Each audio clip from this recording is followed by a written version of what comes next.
Welcome to Cardinals Cover 2 with Craig Grialou and Mike Jurecki. Cardinals Cover 2 is brought to you by Arizona Cardinals Podcasts. Visit azcardinals.com/podcasts. From the Dignity Health Arizona Cardinals Training Center, here's Craig Grialou and Mike Jurecki. Welcome in, everyone, to Cardinals Cover 2. Lisa Matthews filling in for Craig Grialou alongside the one and only Mike Jurecki. However you're joining us, wherever you're joining us, thank you for spending your afternoon with us. And welcome back, MJ. Yeah, and you too. We both were out last week. Yes, not only the player. Mine wasn't as exciting as yours, though. My bucket list is Niagara Falls. That's where you spent some time with family. That's correct. You were telling me, how was that? That was fantastic. I try to go back every single year, spend time with my brother and my father, and you go back there and kind of recharge your batteries, kind of appreciate what you have, and so it's always great to spend time with the family. And I know I don't look like I gained any weight, but definitely had a lot of wings and roast beef on Kimmelwick, pizza, and some need that. cold beverages, but really green back there. The weather was 75, so it's always nice to get back. But again, it wasn't as exciting as what you were doing last week.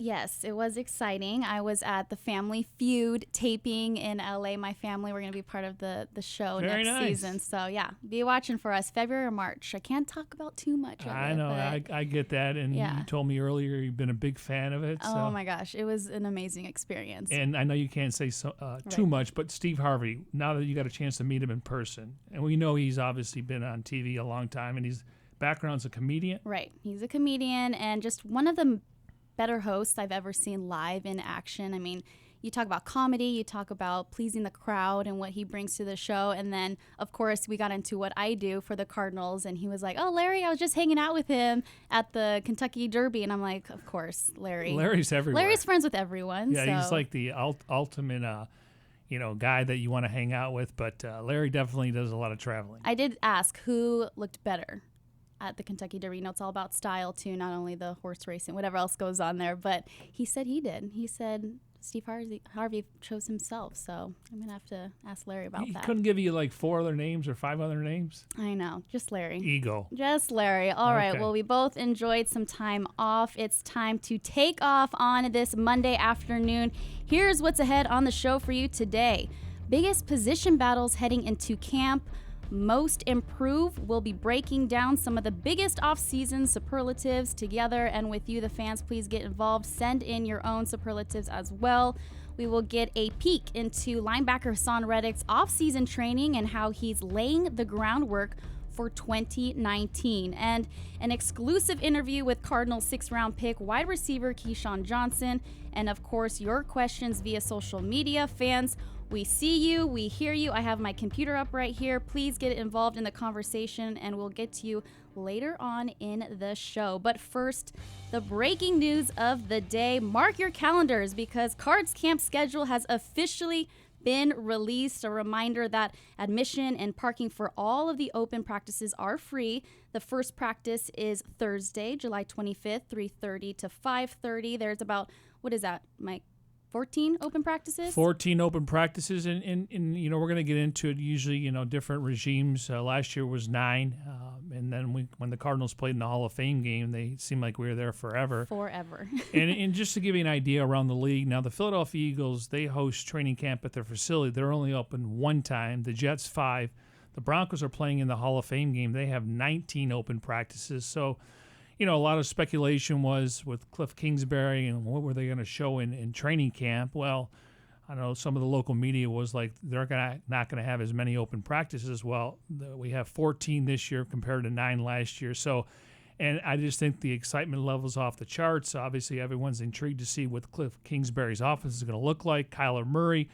And on paper, the 11 draft picks, I think everyone's excited about this draft class because a lot of these guys are going to be able to contribute, from guys like Andy Isabella, Byron Murphy. And then we got a lot of newcomers on the roster, undrafted or unrestricted free agents, and then guys like, Robert Alford and Terrell Suggs and Brooks Reed. And, so it's going to be a different roster and a lot of excitement. And obviously we want to put back, we want to forget about last season because that was just a debacle. Yeah, I think fans get just as excited as the regular season schedule just to see the training camp, and especially this season. You talked about the excitement level of seeing Cliff Kingsbury, how he conducts practices, Kyler Murray out there. So this morning, Justin Pugh was a guest on Good Morning Football, and he had this to say about his quarterback. This is the first offseason I felt like a veteran. I had some of the guys come in and they said, in 8th grade, I had you on my Madden team. And now I'm like, I go to Larry. I'm like, Larry, how do you feel about this? If they were in 8th grade when I was getting drafted, these kids might not weren't even alive. Larry was on the Sega. Yeah, exactly. But no, they've been awesome so far. We have a great rookie class. Kyler's been unbelievable. The things he can do, there's very few guys. I mean, Odell Beckham comes to mind with just natural, God-given ability. Wow. He can make every throw, and he's one of those guys where when he makes a play, everyone just stops and stares. I mean, there's times where I just catch myself. I need to be doing my job, and I'm like, wow, that was a good little. Ooh, I like that. Yeah. All right, so if you want to stop and stare and see what all the hype is about, come out to training camp. Again, the first practice is almost a month from today, Thursday, July 25th. And MJ, as we talked about, a lot of coaching staff. We talked about Bruce Arians, of course, last season with Steve Wilkes, and just how they conduct training camp. What do you think the difference will be with this coaching staff, having seen how they run things in OTAs? Well, just based on the schedule release, we're going to have some afternoon and practices. It doesn't look like they're going to have the walkthrough. Maybe they'll do that at the hotel, where obviously that was close to the media and the fan base. But, you know, Vance Joseph, I don't think Cliff Kingsbury is afraid to say that he's the head coach of the defense, and along with Jeff Rogers, special teams coordinator, assistant head coach. So you're going to see a lot of coaching out there, and no disrespect to last year's staff, but it's night and day between Jerry Sullivan and David Rye. You throw in Tom Clements, you throw in Chris Akoff, and then you throw in the secondary coaches. Billy Davis, comes back being a 3-time coordinator. So you're going to see a lot more coaching, and what coaching is about is teaching, and you could see these guys making progress. You're going to see some install. Obviously, the Cardinals have installed their offense and defense and special teams, but you're going to have another install in training camp. So, and the fact is, a lot of high energy, I've noticed too. Yeah, and you're going to see a lot of quick up tempo. Now, I'm not saying they're not going to go hurry up offense. They're not going to huddle, and I would assume that they're going to. Obviously, when you don't huddle, that prevents your the defense of making substitute changes. But I think you're going to see a lot of coaching there. But you're also going to see an up tempo. And I think all our eyes, no disrespect, are going to be on Kyler Murray. I think we have seen what everything was discussed going into the draft. I know the organization, talking to people in the front office, they are thrilled. If they had a do-over all over again, they would make the same decision by drafting him. And then I don't know what's going to happen with Larry Fitzgerald, but this could be Larry Fitzgerald's final training camp. I know he'll make a decision at the end of the year. So if this is it for Larry, I hope he goes out with a bang. So don't forget, we get spoiled with Larry, and if he's not on the roster next year, it's going to be very disappointing. But the Cardinals have addressed that position in the future, but they're not Larry Fitzgerald. We have Tom Bush chiming in on Facebook. He says, it's going to be exciting to see who we are. It's going to be fun. I think we're going to be really, really good. And so I'm touching on who we are. A lot is built, obviously, in training camp, and it's a big training camp for some players, as we'll get into later on in the show.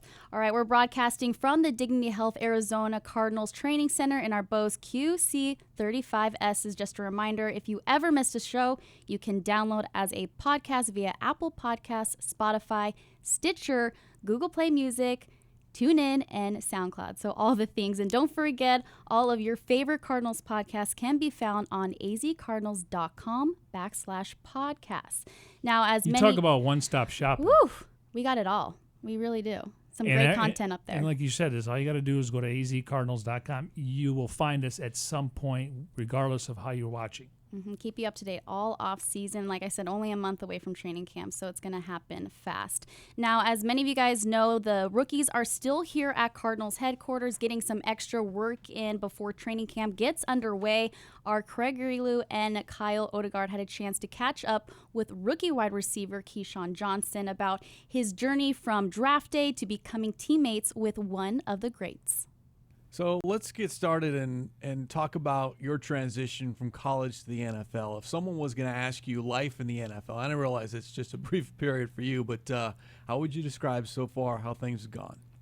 It's been going good. The transition from college to the NFL, I feel like for me personally, it's been going good. It's just, getting acclimated to the speed of the game and just the physicality of the players. So pretty much that's the main transition for me. Is it good though, the fact that it's just football and only football, no class, studying? I mean, it's different kind of studying, but you don't have to worry about, hey, am I going to make this 8 a.m. class, or I got something going on study hall or whatever? Yeah, that's definitely been a easier part for you, not having to worry about school and football at the same time. All your time is invested in football, and I feel like on that end, that's going to take me a long way, just being able to study the playbook that much more and not have to worry about passing classes and doing things like that. You mentioned the speed of the game, and I think it seems like in rookie minicamp and then going into the veterans, that first week is always kind of a whoa moment. When does it feel like it slows down, and was there ever a specific time when you felt like, okay, I'm getting the hang of this, and me being an NFL receiver, it's a legitimate thing because I can hold my own on the field with these guys? Yeah, going into the last week of OTAs, I've been feeling myself getting a little more comfortable, just, learning the offense that much better and being able to see the speed of the game just coming from when the vets first got there to rookie minicamp. It still wasn't as fast as the first practice of OTAs and all the vets are there. So me getting the playbook down is just a learning curve and just keep learning and gonna go from there. How many times have you asked Larry Fitzgerald a question, or how many times has he kind of pulled you aside, or maybe one of the other young wide receivers in that room and offered advice? Guys like Trent, he's a guy that he helps me out big time. And Larry, I just ask him, simple questions just like what's his routine from when he was a rookie, and how did he invest to get the playbook down as fast as he probably did when he was a rookie. So they just give me tips here and there like that, and I feel like that's going to just take me a long way to help me, contribute to this team. I think a lot of people see the name KeeSean Johnson, think of the other receiver. They see that Devontae Adams is a guy you followed in high school and college. Does it drive you to make a name for yourself? And it's great to be associated with these guys, but when you hear the name KeeSean Johnson, they're thinking of what you're doing yourself on the field? Yeah, having the name just as growing up as a kid, playing football and, playing in college. I was number 3, he was number 3, and then coming to the NFL now, I'm 19, he came in as 19. It's kind of some, words going around of, is that from him or is that a guy that, I looked up to when I was younger? Yeah, I watched him a little bit, but he's a little out of my ear. He's more out of my ear, but, working with Devontae coming from high school into college, it's always been, we're comparing each other. And I look at it as, it's a blessing to be, in a category with those type of guys, but at the same time, I want to make my own name. Now, you were named after your father, so there's a reason for the KeeSean. Explain that, and then there's a reason for the number 19. I remember you talking about that recently as well. Yeah, for the way I got my name Keyshawn, my dad's name is Sean, and he didn't want me exactly to be a junior, so he kind of threw something different on it, and him and my mom went with it, and she liked it, so that's how I got the name Keyshawn. And for me being number 19, I wanted number 19 because I was the 19th receiver taken, and that just reminds me every day of, to where I want to get to.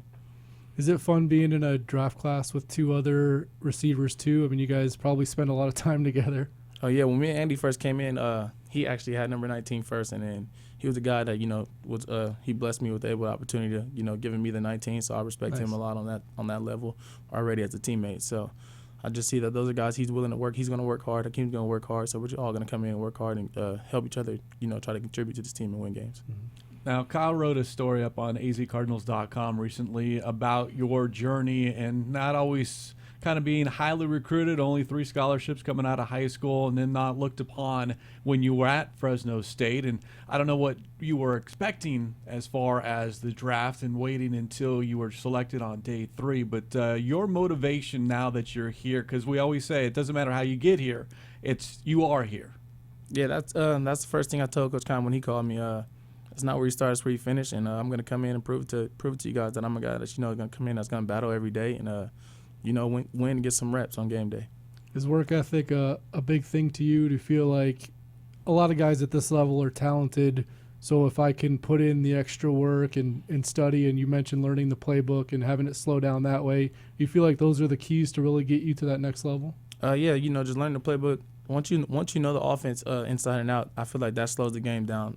Just itself right there, and makes you just feel more comfortable because you know exactly what you're doing and what you need to do versus different coverages and things like that on certain plays. But for me, I'm just ready to go and ready to make a name. Mm-hmm. You brought up Keim, and on draft day, he told us that you were, quote, one of the better natural route runners in the draft class. What is, in your mind, a good route runner? A guy that's for the quarterback that knows he's going to be in a spot when he needs to, so he doesn't have to second guess of throwing you the ball or knowing if you're going to be there, knowing if you're going to make the play for him. So just being there, just knowing that I'm going to be able to catch the ball for him and be in the spot where he needs me to be. Is that a natural thing? Have you always just been able to do the routes how the coaches wanted? Did that take a lot of work as far as technique and understanding? I can't have this false step, and I really have to sell this type of move in order to make this work. Yeah, it's just learning the technique. You know, when I first got to college, I was learning the technique that my coaches were teaching me there. And then now coming here, learning from Coach Ra, it's the technique that he's teaching here. And I feel like the technique that he's teaching is going to take you a long way if you just buy in and want to do it. Coach Rye recently called you very smooth, and he had a great description saying you could put a glass of water on top of your head and have you run 80 yards and not a drop of water would spill out.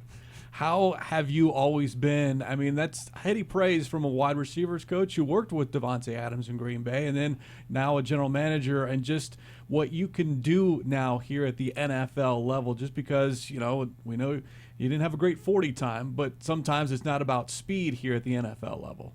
Yeah, you know, the 40 time, I don't really put that in perspective. As long as you play fast and, you know, it's a thing called game speed. So I feel like that will take you a long way as a player and just being a competitor. At the end of the day, I feel like I'm a good competitor and someone that's going to compete versus anyone, no matter how fast they are, how big they are, how strong they are. I'm gonna come and, you know, try to win the rep each time.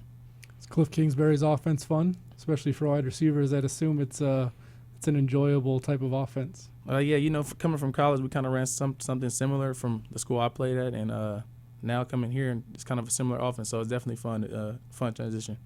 You brought up your school. You're repping the colors and the Fresno State logo right there. What about going to school at Fresno State and ending your career and surpassing Adams as far as the receiving record books? At Fresno State, you know, coming in there, I wasn't the highest recruit, like you guys know. So I had to come in there and make my name somehow, and I finished like I came out where I wanted to be, but it's, you know, it starts all over once you get here. So that's all I'm focused on now. But I'm thankful for Fresno giving me the opportunity to play, you know, having the opportunity to play there, and I'm just going to move in and keep repping them as the way I go. Yeah, the all-time leader in both career receptions and receiving yards. We've asked some of these rookies that have come in here and joined us here on Cards Covered 2. It can't always be football with you guys. What occupies your time when you do have a little bit of downtime? I just kind of like watching Netflix and chilling, hanging out with my family. Like, that's a big thing with me, hanging out with my dad, my mom, and my brother when I get the off time. So I feel like just hanging out with them, it makes me, you know, take my mind off football sometimes, and we always have a good time and enjoy our time together. There's a lot of focus on quarterback here. What are your impressions of Kyler Murray so far, on the field and off the field? Off the field, he's a guy that, you know, you can talk to. He's a cool guy. He's not arrogant. He's a guy that, you know, was the first pick overall, but he's still humble, and he still knows that he's going to come in here and compete every day. And on the field, he's just talented. That's the main thing. He's gifted. He has a lot. You know, he has speed. He can throw the ball. He can do it all. Was that a surprise? I mean, I'm sure, you know, you followed him in college, or at least read up on him, saw the highlights, and then all of a sudden you're teammates with him, and maybe some guys at that stature don't act that, what you said, the word humble in that locker room. Yeah, well, I when I first noticed Kyler, it was in high school, actually. I actually heard about him coming out of high school, so I was looking him up and, you know, seeing what kind of player he was, and he was a guy who was determined to win. He never lost a game in high school. And then he went to college and he did the things that he did at Oklahoma and at Texas Tech. He performed, and it was a guy. He was electric, and he was a guy that I like to watch.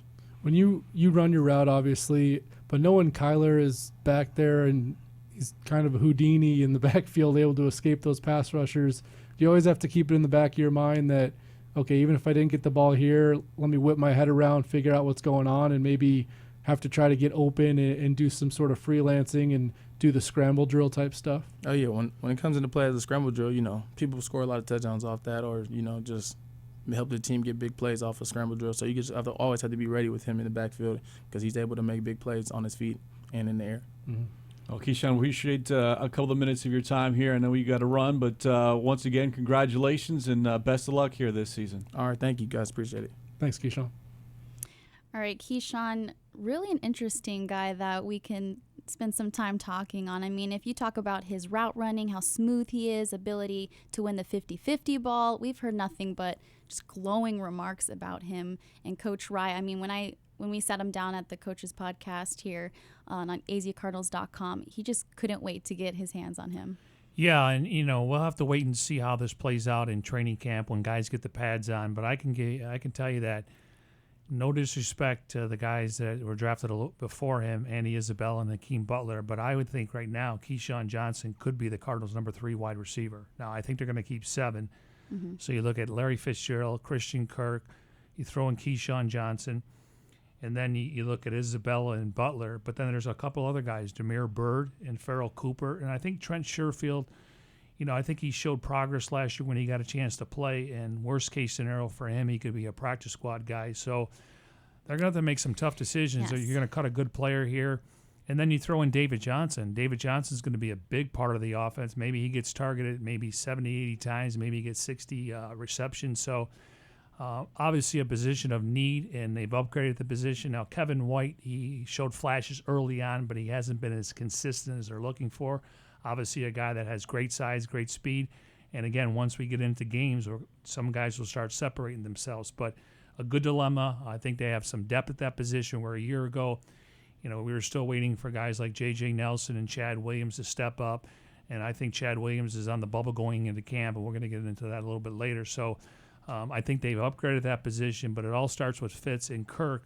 But I think KeeSean Johnson, based on what they evaluated him in his route running and working with David Ryan, Jerry Sullivan, he's going to be a guy that's going to be a big part of this offense, because if you're the 3rd or 4th receiver, Lisa, you're drawing that 3rd or 4th corner. Mm-hmm. So matchup-wise, Larry's obviously going to be bracketed. Christian Kirk, I think what he did last year in 12 games, people are going to be aware of him, especially if they get the ball to him on jet sweeps or bubble screens. So he's going to get an opportunity, but they've been thoroughly impressed with his route running, his football IQ, and you could see, the game's not too big for him. But again, I want to wait to temper all the enthusiasm, because when you put the pads on, guys start to separate themselves. Now, he broke all of Deontay Adams' Fresno State records. So who would you say is his biggest comp in the league right now?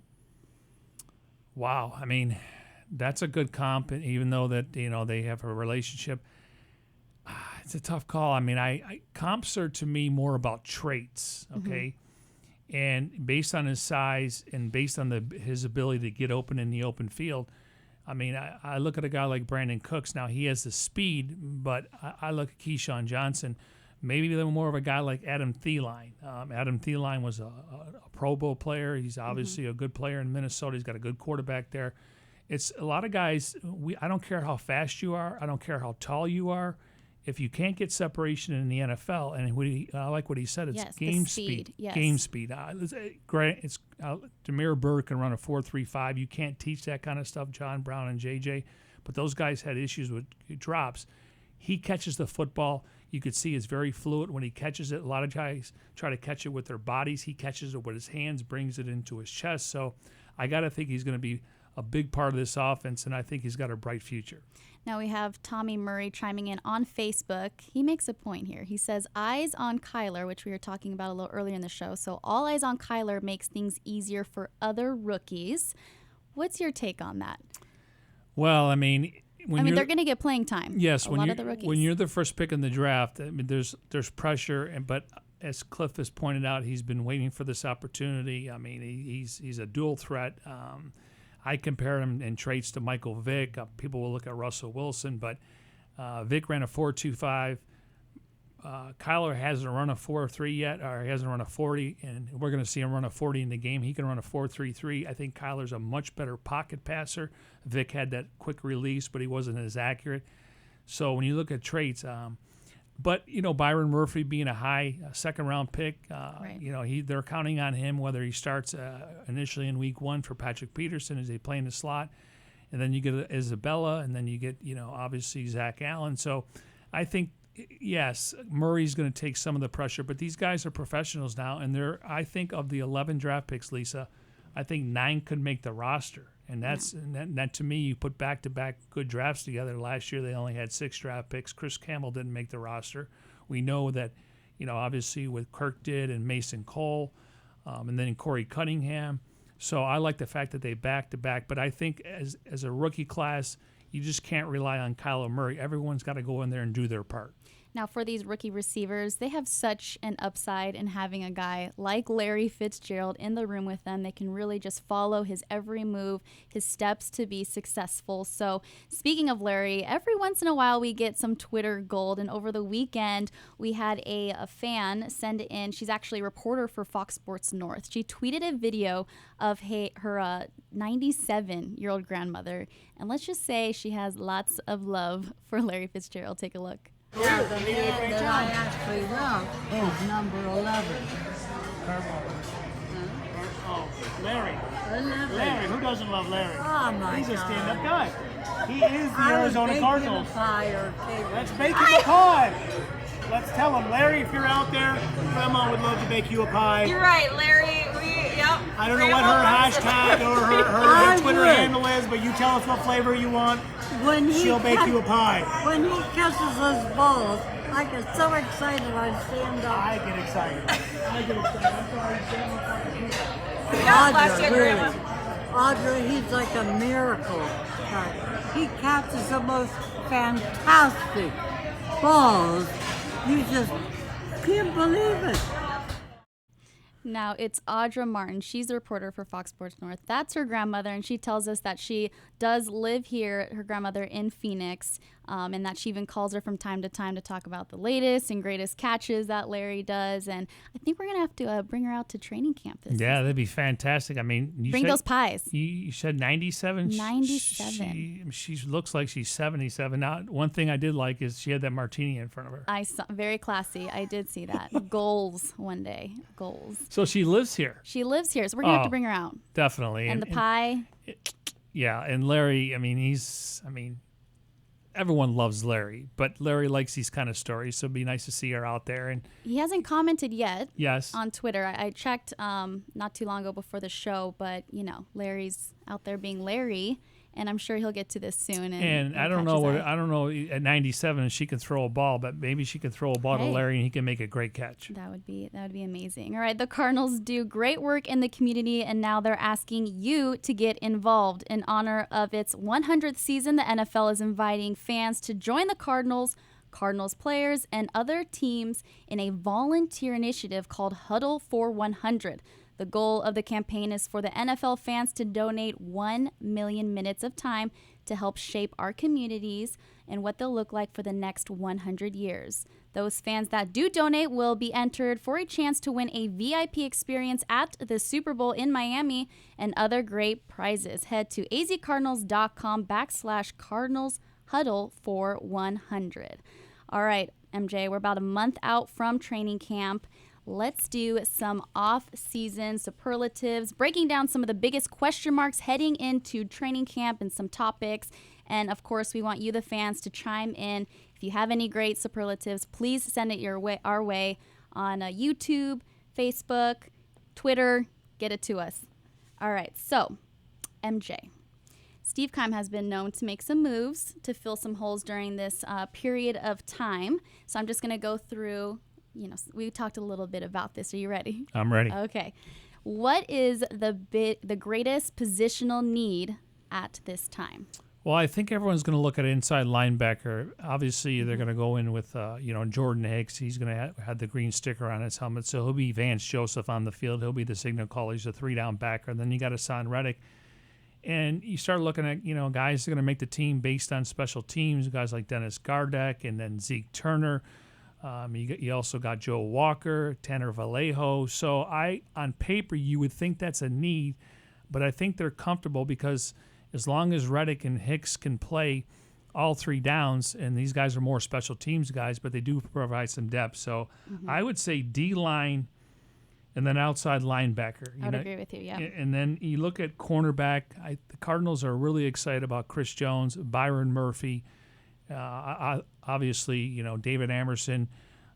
We looked at him as a guy that had 61 starts, but the Cardinals felt like maybe Byron Murphy showed enough during off-season workouts where he could compete either outside with Chris Jones or in the inside with Tremaine Brock. So I would say if I had to evaluate, and the Cardinals want to be active. Of course, they do have the first waiver claim up until week 4, and then it goes based on records. Hopefully we have a winning record so we don't have to worry about that. But And that means a lot to have the first on the. I mean, this is an important time. Still building the roster through training camp. Like I said, we've seen Steve Keim make those moves that help fulfill the roster and success into the season. Yeah, and we're talking about veteran guys here now. Obviously, when the Cardinals have to cut down to 53, they're going to have the first claim of every team cutting guys from 90 to 53. So I would not get comfortable if you're one of those last few guys on the roster, because they could obviously upgrade that position. And what the Cardinals are trying to do here, along with Steve Keim in the front office, is whoever the last guy at every position is,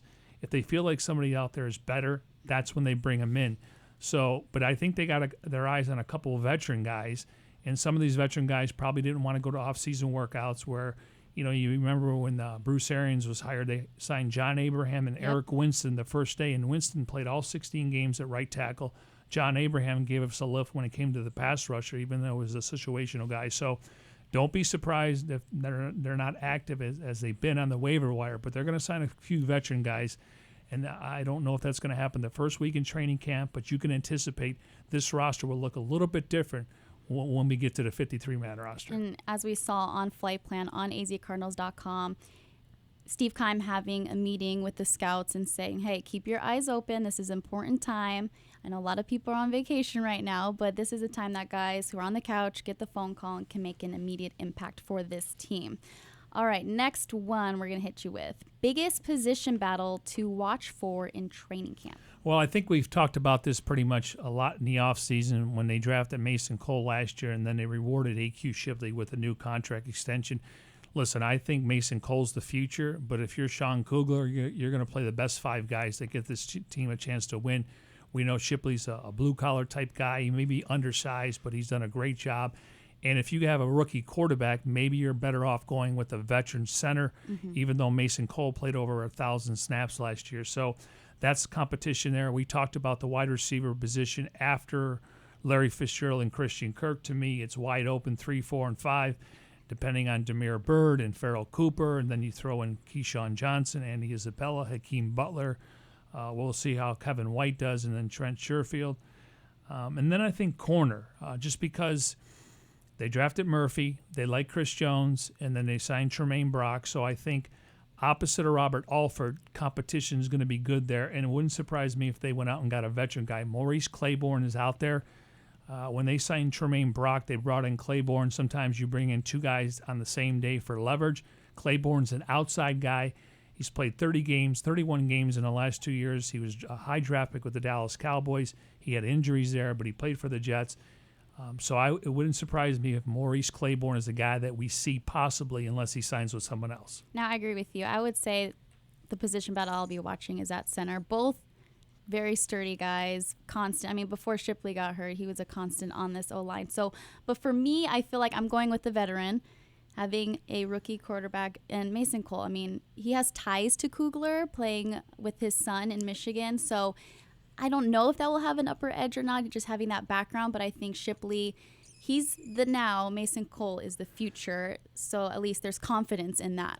Yeah, and I get the impression from your Chronicle podcast with Sean Kugler that maybe they're only going to dress 7 on game day. Normally you dress 8, so right. Let's say hypothetically Shipley is the starter. So now Max Garcia can play guard, so he's your backup guard behind Pugh and J.R. Sweezy.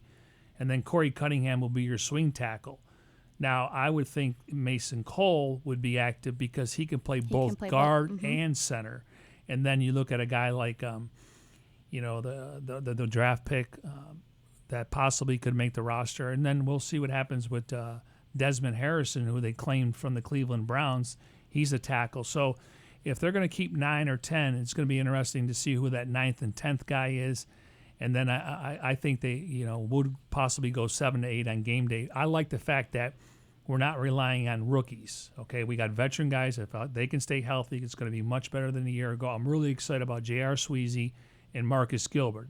Marcus Gilbert's a really good player. Needs to stay healthy. Justin Pugh, he has an upside. He's got to stay healthy. And then DJ Humphrey. So if those guys can stay healthy, I like the depth, whether they go 9 or 10 at that position. So when you start looking at that, those are the positions we're going to be looking forward to in training camp. All right, part of this game is way too early predictions. What is, name the O-line, left to right?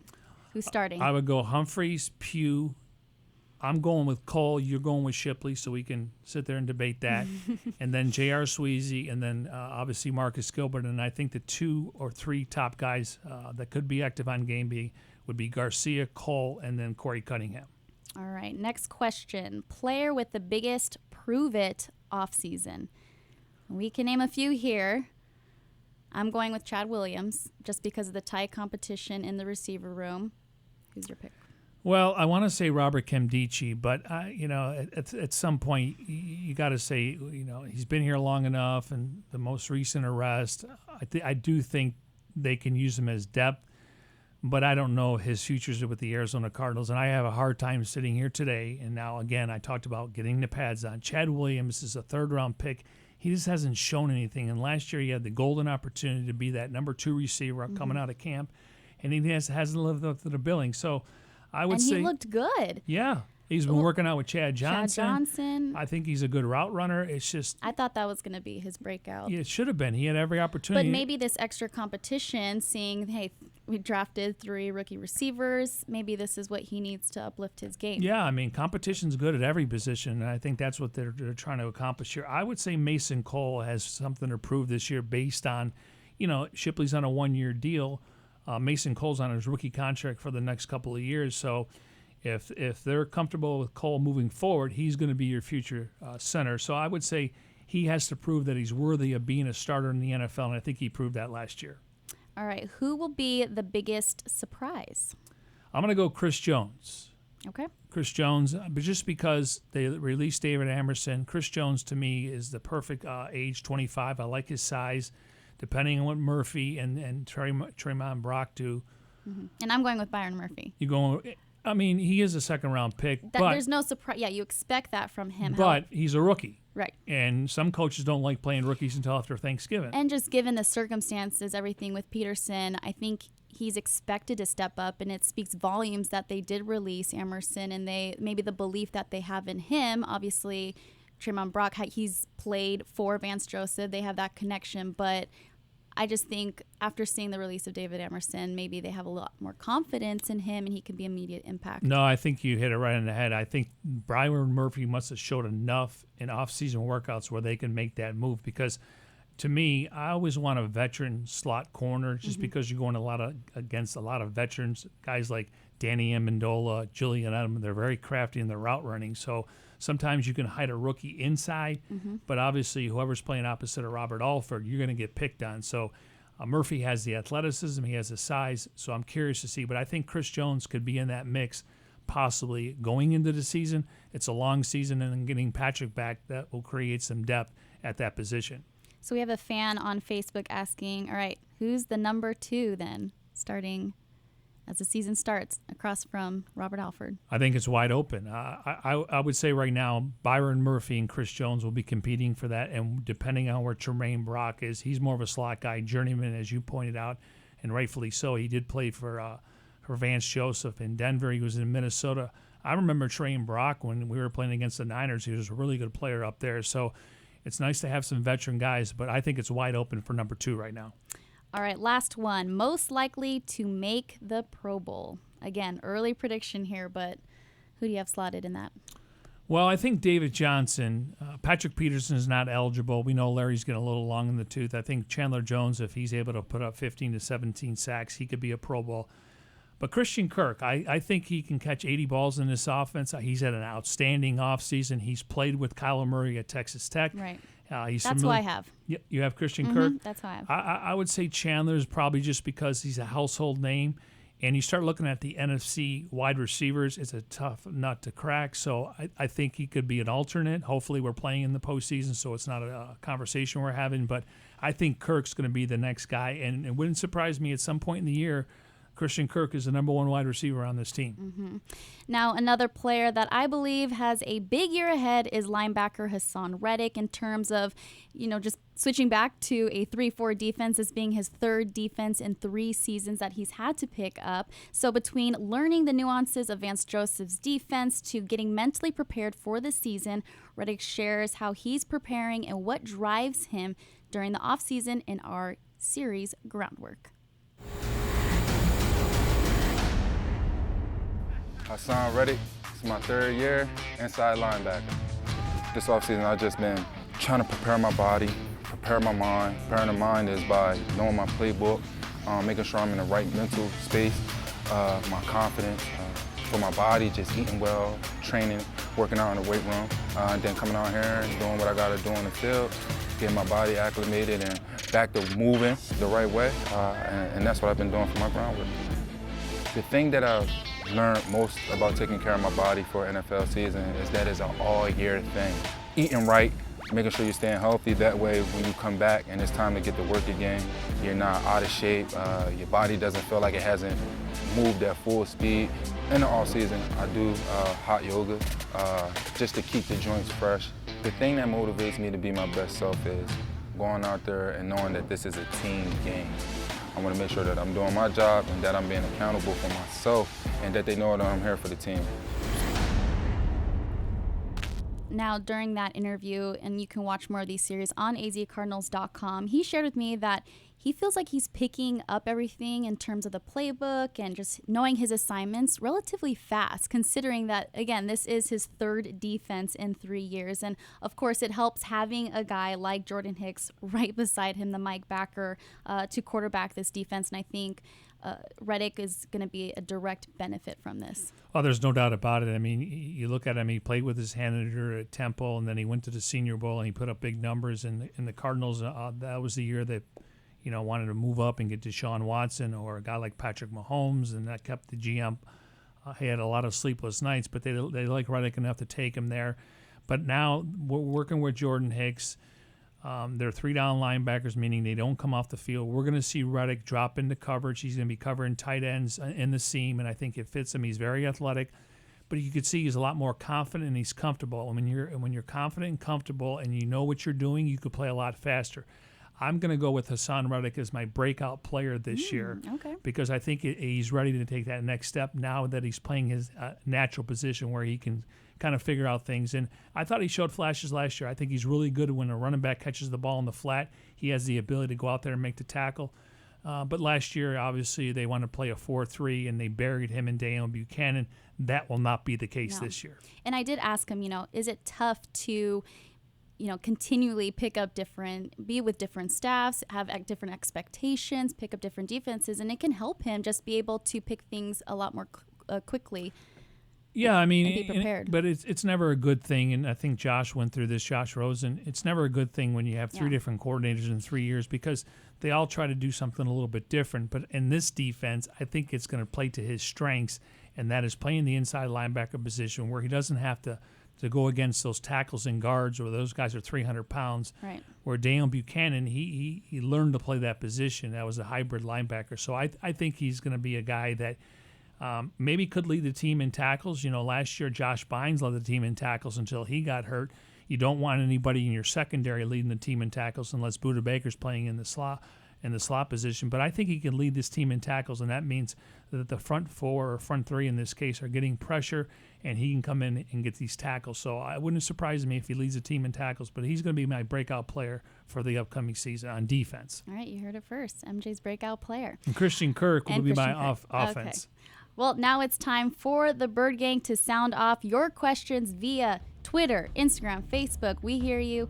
We are answering your questions right now. First one coming from Facebook, David De La Osa.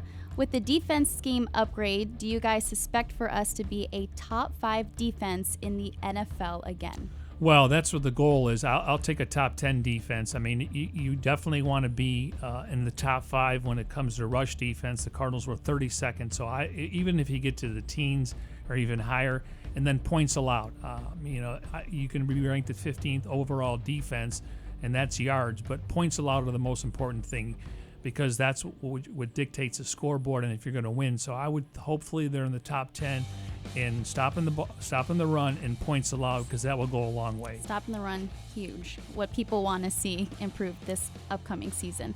Next one coming from Twitter, Cardinals31. Which second-round pick will have the best season / biggest impact this year? In the entire league? In our draft class. Well, we only had what? You mean? Well, I'm sorry. Christian Kirk, Byron Murphy, Andy Isabella, Budda Baker. Wow. Good question. For the upcoming season? Yes. Wow. I guess it's not relative No. to, but No, I would say Buda Baker on defense and Kirk on offense. him getting back to his true position. Yes, exactly. Yeah. All right, next one coming from Facebook. This is from Mickey Knowles. Who will start as the number 3 receiver? Just a guess, and it's an educated guess based on people I've spoken to. I would think it's going to be KeeSean Johnson. Now, David Johnson's going to get his share. We just don't include him in the wide receivers. Obviously, they're both behind Fitz and Christian Kirk. Now, Damiere Byrd has some experience. He has speed. You throw in there Farrell Cooper, who could be your return guy, along with Byrd. And then you throw in Isabella. But I would think, for the most part, KeeSean Johnson right now, going into training camp, will be number 3. And Byrd, he's a guy that oftentimes, I don't know about you, but in practice, I've said, wow, speed and just how he's catching the ball as well. Yeah, and we weren't talking about him or Farrell Cooper. We were talking about guys like Kevin White and Chad Williams and Trent Sherfield.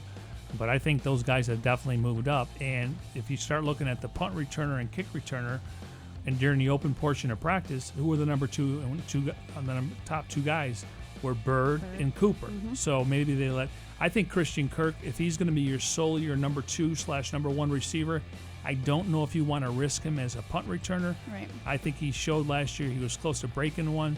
So I think Byrd and Cooper have a great opportunity to make this roster, because one's going to be your kick returner and one could be your punt returner. All right, last one coming from Facebook. Luke Stevens, he wants to know, how would you define a successful season? Well, first of all, you got to win more than one home game. You got to scratch a few road games out. I want to see this team be competitive. Are they a 6-win team, 7-win team? We don't know. It's the NFL. Last year the schedule come out. You're going to Green Bay in December, and you're facing Aaron Rodgers, and they get a rookie quarterback that wins on the road. And Christian Kirk had a really good game. That was actually the game he got hurt in. So I would love to sit here and say show improvement, get to 8-8, but it's a work in progress. I just want this team to be competitive, keep it close to the fourth quarter, and scratch out a few wins. But you have to take care of business at home. Oh, and then division games. I mean, you'd like to sit here and say go 4-2. We got to beat the Rams at some point. Seattle's going to be in the mix with Garoppolo being back. I would sign up for 3-3 inside the division. So home games, you got to get at least finish 500 there, 4-4. Scratch out some road games. Maybe we're talking about an 8-win team. And if you get to 8 wins in December, 9 wins will possibly get you into the postseason. Yeah, got to win at State Farm Stadium. Yep. Well, thank you, Bird Gang, for sending in your questions. We hear you. Thank you so much for being a part of the conversation. Now, MJ, coming up on Wednesday, we're going to have a loaded show, because tomorrow, Kyler Murray, it was announced he will be throwing out the first pitch before the D-backs take on the Dodgers. Now, I could put money on it. I have a really wise guess that this is going to be one of the best first pitches that we've seen, given his background in baseball. It's not going to be what we saw, what was that, not a couple weeks ago from, was it the White Sox? Yeah. Or, was it? I think it was the White Fact Sox. check. You got me? Okay. I think so. But I mean, we're not going to see no 50 Cent. Let's just say that. Right, exactly. Yeah. You talking about the gal that hit the cameraman? Yes. Yeah. Oh, that was so bad. Okay. I want to know if he's going to stand on the mound, because a lot of Yes. guys and gals that go there, He has to. and I want to see him throw a heater, like Right like down 80 the middle. 80 miles an hour. Now, I don't know if he's going to participate. I don't know what's in his contract. We know that we don't want him playing baseball, but I would like to see what he does in batting practice or home run derby. Yes, they usually do participate. Okay. I've been out to a few of them, and so they'll participate. And you're going to be out there tomorrow. Yes, myself and Grant Greeley will be out there Very covering. nice. So we're going to bring back some gems for you guys. But All 21 rookies going to be out there Yes. tomorrow too. yeah, And the Coyotes' first round pick's going to also throw out the first pitch. wow. Tomorrow? Yep. Oh, okay. Yeah. Well, thank you for that. I Yeah. did not know that. So, but I want to see him throw a heater, like Oh, 80 he miles has an hour, to. right down Anything the less- middle. Anything less, we're going to get on him. He knows that. He's just got. I mean, I don't want to do that little soft toss where it just barely goes over to the plate and the catcher. It's like a strike, but it's not really a strike. Right. You know what I'm talking about? Throw a heater, Kyler. Just be prepared for all the speculation that will follow this first pitch. I'm just saying, and I'm sure he'll have a little clap back on that as well. All right. Well, thank you all for joining us here today. Special thanks to Tim Delaney, Jim Omohundro, Devin Henry, Jackson Sipes, Grant Greeley, and of course, Mike Jurecki. Thank you for I look forward to Wednesday. I know we got a lot of different topics to get into. All right. We look forward to seeing you again on Wednesday on Cards Cover 2.